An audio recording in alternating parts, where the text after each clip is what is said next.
Limite Zero, capítulo 8. As evidências. Você precisa ficar no escuro para produzir a sua luz. Debbie Ford, The Dark Side of the Light Chasers. Muitas pessoas passaram por uma grande transformação depois do jantar e do fim de semana da manifestação. Nesse capítulo, você poderá ler as histórias verdadeiras delas para ter uma ideia do poder do processo do Ho'oponopono. Eis um relato de Louis Green.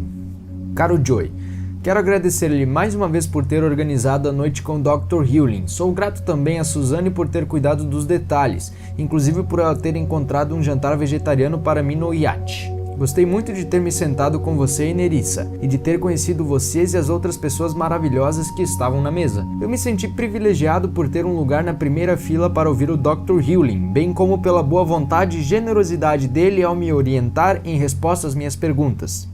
As 2 semanas que se seguiram àquela noite me trouxeram muitas experiências incríveis, as quais posso descrever para você com prazer. Uma das coisas que precisei lembrar a mim mesmo é que o Dr. Hewlin buscou a purificação com o divino para me ajudar, de modo que, embora eu tentasse aplicar o Ho'oponopono com a maior frequência que eu conseguia me lembrar, o que acabou sendo esporadicamente, ainda assim eu estava sendo beneficiado pelas preces dele. Recebi o pedido para participar das histórias do Dr. Hewlin logo após ouvir a gravação. A primeira experiência que vou mencionar é o e-mail que eu recebi de Suzanne solicitando histórias e reações com relação à noite com o Dr. Hewlin. Curiosamente, comprei o Life's Missing Instruction Manual e fiz download da gravação MP3 sua com o Dr. Hewlin. Eu tinha literalmente acabado de ouvir a gravação mais uma vez quando encontrei o e-mail de Suzanne na minha caixa de entrada.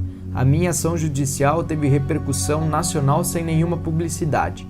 A segunda experiência é absolutamente incrível. Eu precisava dar entrada em uma ação judicial antes de partir para Austin no dia 23 de fevereiro. Não consegui preparar toda a documentação a tempo de chegar ao correio antes da minha partida, de modo que coloquei o envelope no correio no dia seguinte em uma agência do correio em Austin, dia 24 de fevereiro. Inexplicavelmente, a documentação ficou perdida no correio e só chegou ao seu destino na segunda-feira, 6 de março, quando então o processo foi protocolado. Faço parte de um listserv para advogados especializados em direito do consumidor de todo o país.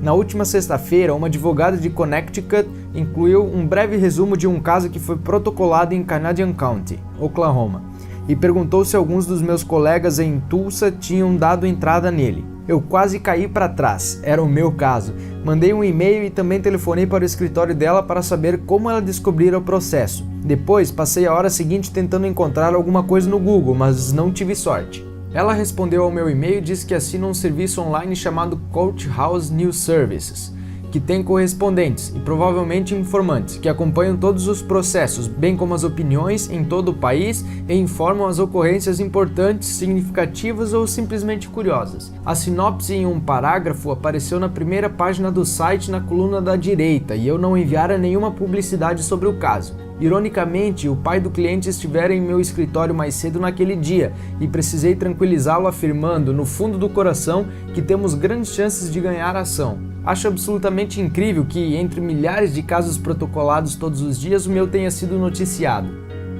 Um jantar que organizei no último minuto teve uma taxa de comparecimento recorde. Faço parte do conselho diretor do nosso grupo vegetariano local e as nossas reuniões mensais ocorrem geralmente no segundo sábado do mês. Quando conversei com a presidente a respeito de um lugar para a reunião de março, constatei que nenhuma providência havia sido tomada. Ofereci-me para cuidar de tudo. Na terça-feira, dia 28 de fevereiro, dirigi-me ao primeiro restaurante da minha lista e descobri que a proprietária estava fora da cidade e só voltaria na sexta-feira, dia 3 de março, mas que deixaria uma mensagem para que ela me telefonasse assim que voltasse. Isso não daria certo. No dia seguinte, quarta-feira, dia 1º de março, fui até um restaurante tailandês que tinha sido inaugurado havia poucos meses. Conversei com o gerente e perguntei se eles poderiam preparar um buffet vegetariano. Eu lhe disse que, baseado na minha experiência, eu garantia que 20 pessoas participariam do jantar e que um comparecimento realmente bom seria um pouco acima de 30 pessoas. Ele respondeu que poderiam preparar o jantar, mas queria querer um depósito de $100 para garantir que não teriam prejuízo se comprassem muita comida adicional e ninguém aparecesse. Escolhi o cardápio e o preço que ele ofereceu foi excelente: sushi vegetariano, sopa, 4 pratos principais, sobremesa e chá por $8 por pessoa. Ele disse que iria consultar o proprietário e eu teria que providenciar o cheque do depósito. No dia 2 de março, pudemos confirmar o jantar. Escrevi uma breve mensagem que a presidente poderia colocar no nosso boletim informativo na internet e enviei-o por e-mail para ela. O jantar seria sábado, dia 11 de março, e pedi as confirmações até quinta, 9 de março, às 5 horas da tarde. Habitualmente, a presidente envia o nosso boletim informativo alguns dias antes ou depois do primeiro dia do mês. Quase todas as pessoas recebem o boletim por e-mail e algumas pelo correio. Também o afixamos nas lojas de produtos naturais e bibliotecas da comunidade. Dessa vez, a presidente não teve tempo de enviar um boletim, de modo que basicamente enviou no sábado, dia 5 de março, o e-mail que eu mandara para ela com aviso sobre o jantar em lugar do boletim. A informação pelo correio normal seguiu na segunda-feira e não foram colocados cartazes nas lojas nem nas bibliotecas. Eu estava começando a achar que teríamos sorte se 20 pessoas confirmassem a presença no jantar. Na segunda-feira, as confirmações começaram a chegar aos poucos. Algumas pessoas responderam. Outros chegaram na terça, de modo que achei que conseguiríamos o mínimo de 13 pessoas que tínhamos garantido com o depósito. No entanto, a partir da quarta-feira, as confirmações começaram a chegar como nunca acontecera antes. No final do dia já tínhamos 37 confirmações. Ocorreu-me que poderíamos enfrentar um tipo de problema diferente, de modo que telefonei para o gerente e perguntei a ele qual era a capacidade do restaurante. Ele respondeu que eram 65 lugares. As respostas continuaram a chegar na quinta e quando atingimos o prazo final, estávamos com 55 pessoas confirmadas. Não produzi muito naquele dia de trabalho, porque estava agitado demais e concentrado em checar o meu e-mail a cada poucos minutos. Fator de atração? Telefonei para o gerente e perguntei se o restaurante poderia preparar o jantar para todas essas pessoas, e ele respondeu, claro que sim. Tenho aula de cabala às quintas-feiras à noite, por isso só cheguei em casa depois das 9. Chequei a secretaria e os e-mails e descobri que mais reservas tinham sido feitas. O número de pessoas subiu para 67. Comecei a pensar seriamente no que fazer com aquele excedente. Tive então a ideia brilhante de verificar se eu poderia conseguir que as últimas pessoas que responderam chegassem um pouco mais tarde ao local. Mais respostas chegaram na sexta e no sábado, atingimos o número incrível de 75 confirmações. O evento foi um absoluto sucesso, nem todo mundo que fez a reserva compareceu, e algumas pessoas que não tinham feito a reserva apareceram na hora, isso é típico. A energia do restaurante estava incrível e logo todos os lugares estavam ocupados. Esse fato causou uma ótima impressão em várias pessoas para quem o buffet tailandês tinha sido o seu primeiro evento. Alguns dos membros mais antigos, que tinham sido sócio-fundadores havia mais de 10 anos, disseram que essa tinha sido a maior taxa de comparecimento em um evento dos Vegetarianos of Oklahoma. O impressionante foi que a quantidade de lugares funcionou perfeitamente. Algumas pessoas que se dirigiram ao local para fazer uma refeição normal tiveram que procurar outra coisa para fazer naquela noite de sábado. O tempo todo houve lugares disponíveis para aqueles que chegaram mais tarde. O pessoal do restaurante ficou compreensivelmente satisfeito porque nunca havia recebido um grupo tão grande.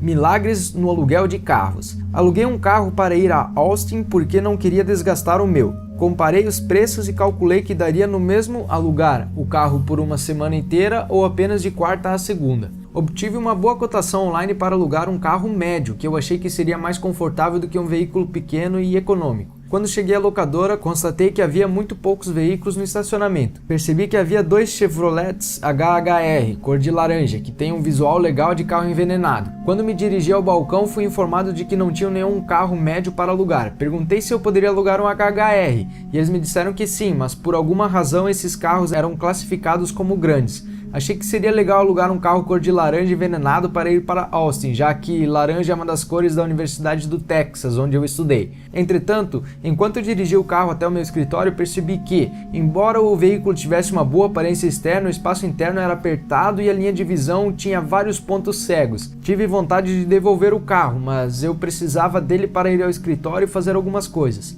Seria impossível devolvê-lo durante o dia.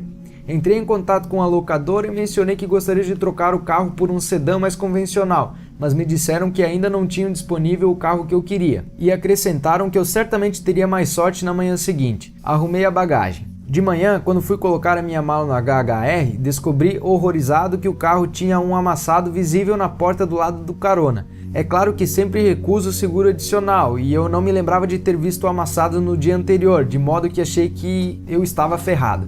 Decidi que o melhor que eu tinha a fazer era ir em frente e ficar com o carro durante uma semana para ver se alguma ideia brilhante me ocorria. Saí bem mais tarde do que eu pretendia, por volta de 12:30 em uma quinta-feira. Cheguei em Austin por volta das 6:30 da tarde da sexta-feira. Vou dar agora um salto para 5 horas da tarde de sábado, 60 minutos antes da hora que eu desejava estar no Hyatt, para o evento de Joy e o Dr. Healy.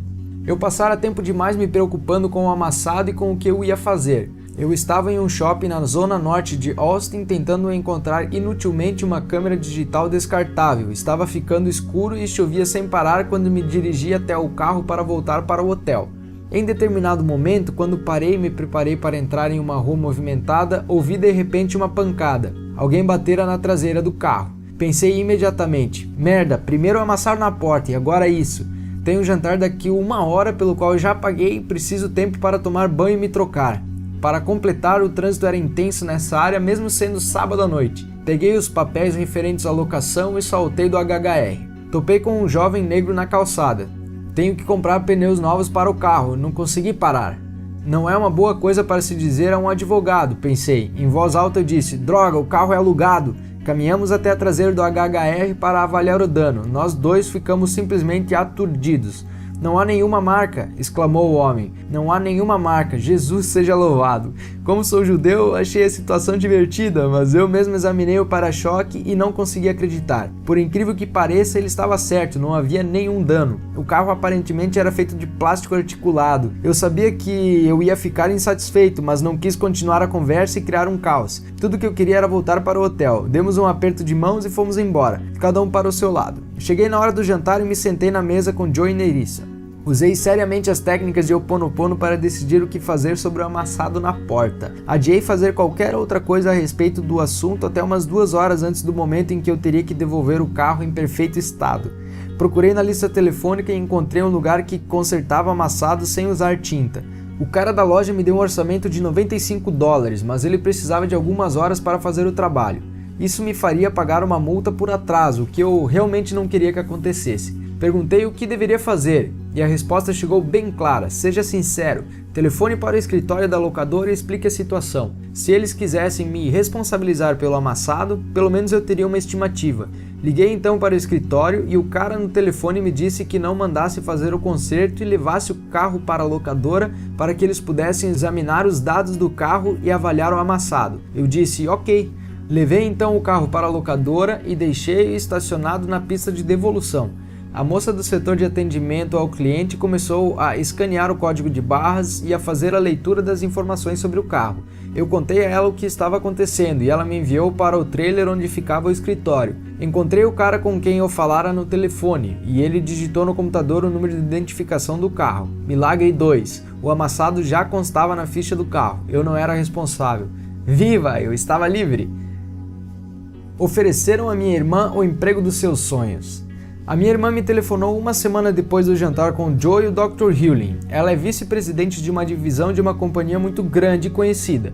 Foi procurada por um recrutador de executivos que lhe perguntou se ela estaria interessada no que ela me descreveu como sendo o emprego dos seus sonhos. Em vez disso, encaminhou-me por e-mail a descrição do cargo que recebera da agência de empregos. Fiquei aturdido. Digamos que a empresa é top de linha e tudo o que eu teria que fazer seria lhe fornecer uma única palavra, o nome da companhia, e isso contaria a história toda. Alguns meses depois, ela foi contratada.